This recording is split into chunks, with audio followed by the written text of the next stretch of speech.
Yan, so okay na siya. Nakakasampung paulit-ulit na ako ng try.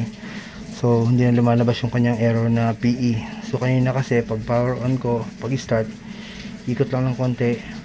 Yan, tapos ilabas ka agad yung error na PE. So nagpalit ako ng pyesa. So solve na yung error na PE.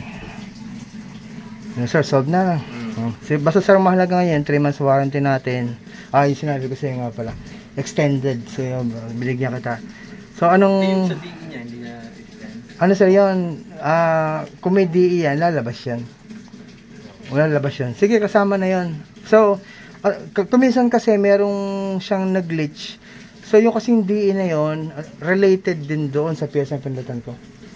Related din yun. Related yun. Kasi ang ibig sabihin ng DE, yan, basta kasama sa warranty ko sa yung PE error tsaka yung DE error. DE.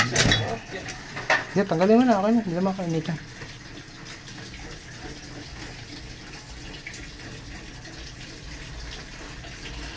Yan, habang papunta nga ako sa rito, may tumawag sa akin. Sa kawit naman yan. Antel. PE error. Usually naman kapag PE error, LG.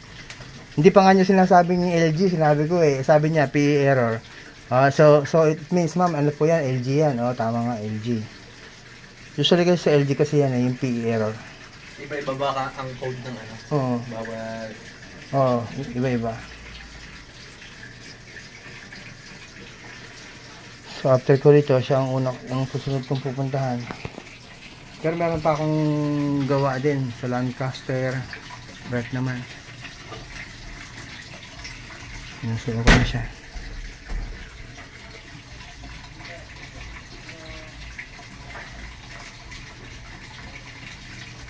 So okay na. Wala na yung kanyang PE error. Papa Elephant PE. So nagpalit ako ng pyesa.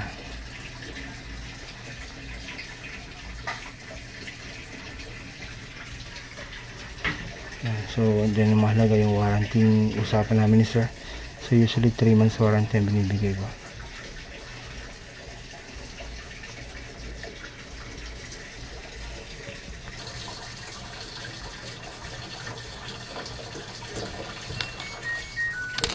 Ben, pintot ko.